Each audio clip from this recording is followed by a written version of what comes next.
Trossard wins it for Arsenal, Spanish star in doubts for the World Cup, a look into yesterday's fixtures, and a lot more. This is Untitled Football News. Let's get started. Arsenal played West Ham yesterday. With only 3 games left to play, Arsenal cannot afford to drop points. Now West Ham too are battling for relegation, so they too cannot drop points. The game went on with a few chances, but both teams could not get a goal. Up until the 83rd minute, where Leandro Trossard put Arsenal 1-0 up. Now a big talking point about the game was Callum Wilson's equaliser. After West Ham get a corner in stoppage time, the ball bounces in front of Callum Wilson and he scores. Arsenal players were complaining that Pablo Felipe was pulling on Raya's arm, that's why he could not grab onto the ball, and Chris Kavanagh goes to the monitor and disallows the goal. Arsenal won the game, but there were a lot of complaints from West Ham players, especially Jared Bowen. Now I've seen that goal being given a lot for Arsenal. Arsenal throughout the season, the past 2 years, you could say, they always push the keeper. You see them not letting the keeper move. You see them grabbing onto the keeper. And even against Chelsea, David Raya punched João Pedro. So I've seen it a lot, so I'm surprised that it wasn't given.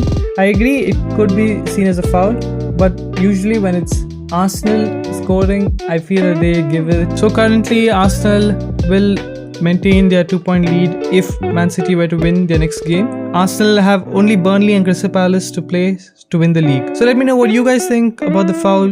Was it a foul? Do you think the referees need to be more consistent? So let me know. Moving on to the next story, with the World Cup coming in a few weeks, countries are yet to announce their squad. Now we've got injury news for the Spanish national team. We have, with Yamal being in doubts, Spain have also received another blow. In the first half of Atletico Bilbao's game against Valencia, Nico Williams had to come off in the 36th minute for an apparent muscle injury. He could not continue the game, and also there is no clarity of how long he is going to be out, but most likely he is out for the season. It's been a tough season for Nico Williams. He has had a lot of injuries. Few weeks ago, he started getting back to fitness. So now this is a whole new setback. Now his brother Inaki Williams said early signs of his injury doesn't look good. And there were reports that Nico Williams was saying it can't be before going off the pitch. So there's doubts of whether he'll be available for the World Cup. Nico Williams will undergo medical tests in the coming days. The Spanish team hopes that it's good news and Nico Williams will be available before the World Cup. The Spanish national team also are worried about Yamal's injury, so they cannot be missing both their attacking winger, their best part of their team. They heavily rely on their wingers, and it'll be disappointing for Spanish fans and even neutral fans to not see one of the best winger pairs in the world.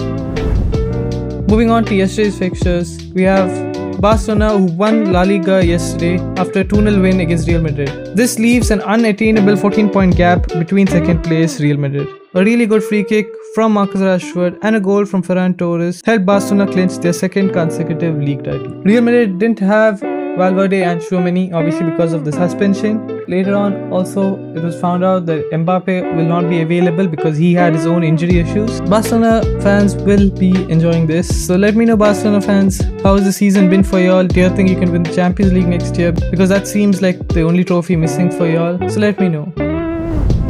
We had Chelsea vs Liverpool on Saturday. It was an okay game.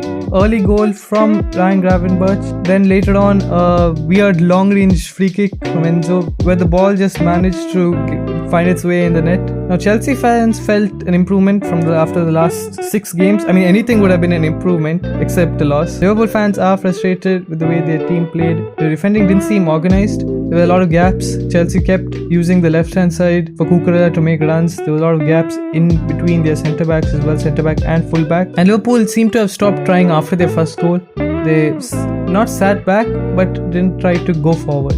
Liverpool get their Champions League spot, but Chelsea look unlikely. Chelsea have the FA Cup still to look forward to next weekend against City. Chelsea and Liverpool fans, what do you all think about that game? Moving on to a really good story. The first women coach in European First Division football, Louise Eta, got her first win for Union Berlin after beating Mainz 3-1 with 2 late goals. Union Berlin are sitting 12th in the league and can still get a top half finish. That's a great achievement for Louise Eta. Let me know what you guys think of the first women coach in men's first divisions. So let me know. Thank you guys, that's all for Untitled Football News.